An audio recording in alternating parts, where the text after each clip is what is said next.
परिचय। रामू काका अपने भाई लक्ष्मण से मिलने दिल्ली आए। उन्होंने रेलवे स्टेशन से एक टैक्सी भाड़े पर लेकर घर की राह पकड़ी। रास्ते में रामू काका आवागमन के आसान तरीकों को लेकर हैरानी जताते रहे। आइए देखें कि उनके भाई रामू काका को क्या बताते हैं। इस पाठ में आप परिवहन के साधनों, उनके वर्गीकरण तथा समय के साथ गाड़ियों में आने वाले बदलाव के बारे में जानेंगे। उद्देश्य। इस पाठ के अंत में आप निम्नलिखित सीखने में सक्षम हो जाएंगे।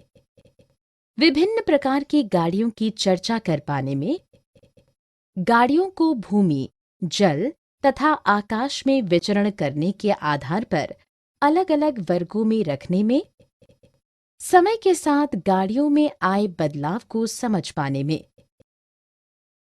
परिवहन के साधन। हम एक स्थान से दूसरे स्थान तक आवागमन के लिए परिवहन के साधनों का प्रयोग करते हैं।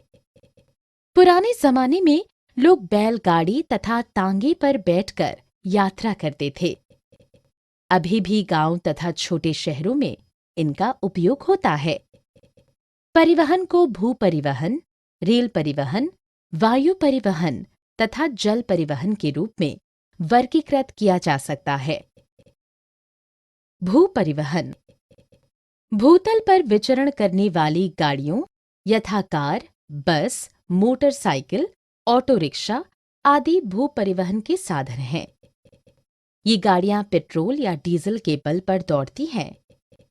साइकिलों तथा रिक्शों को मनुष्य स्वयं खींचता है। रेल परिवहन। विशिष्ट रूप से बिछाए गए लोहे के ट्रैक पर दौड़ने वाली गाड़ियों को रेल परिवहन के अंतर्गत रखा जाता है।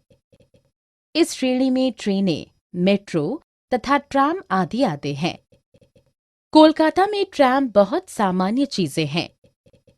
ट्रेनों पर सड़क परिवहन के मुकाबले बहुत अधिक यात्रियों तथा सामानों को ढोया जा सकता है। वायु परिवहन। वायुयानों तथा हेलीकॉप्टर जैसी हवा में उड़ने वाली गाड़ियों को वायु परिवहन के अंतर्गत रखा जाता है।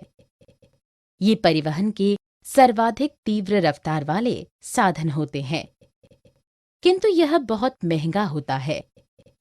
यह सभी महत्वपूर्ण शहरों को आपस में जोड़ता है। एक देश से दूसरे देश की यात्रा की आवश्यकता होने पर हम वायु परिवहन का उपयोग करते हैं। रॉकेट भी एक उड़ने वाला यान होता है, जिससे हमें अंतरिक्ष की यात्रा तथा खोजों में सहायता मिलती है। जल परिवहन। जल में विचरण करने वाले यान इस श्रेणी में आते हैं। इनमें नाव, जहाज, छोटी डोंगियां, पनडुब्बियां तथा स्टीमर सम्मिलित हैं। परिवहन के अन्य प्रकारों की तुलना में इसकी गति कम होती है। तेल तथा अन्य माल ढोने वाले जहाजों को मालवाहक जहाज कहा जाता है। पनडुब्बियों का उपयोग युद्ध की स्थिति में होता है। गाड़ियों की तकनीक में उन्नति। पिछले कुछ दशकों में आराम के तमाम साधनों के साथ स्टाइलिश कारें बाजार में आ गई हैं। मेट्रो में यात्रा करना एक सुखद अनुभव होता है, किंतु इससे ग्लोबल वार्मिंग या दुनिया भर में गर्मी में भी वृद्धि हुई है। वायु प्रदूषण को कुछ सीमा तक नियंत्रित रखने के लिए लोगों को निजी गाड़ियों की जगह यातायात के सार्वजनिक साधनों का उपयोग करना चाहिए। सारांश। हमने जो कुछ सीखा है उसे संक्षेप में दोहराएं। यातायात के साधनों के कारण एक से दूसरे स्थान की यात्रा में सहायता मिलती है। परिवहन के 3 मुख्य प्रकार होते हैं: भूतल, वायु तथा जल परिवहन। इससे हमारा जीवन और अधिक आरामदायक तथा सुखद हो गया है।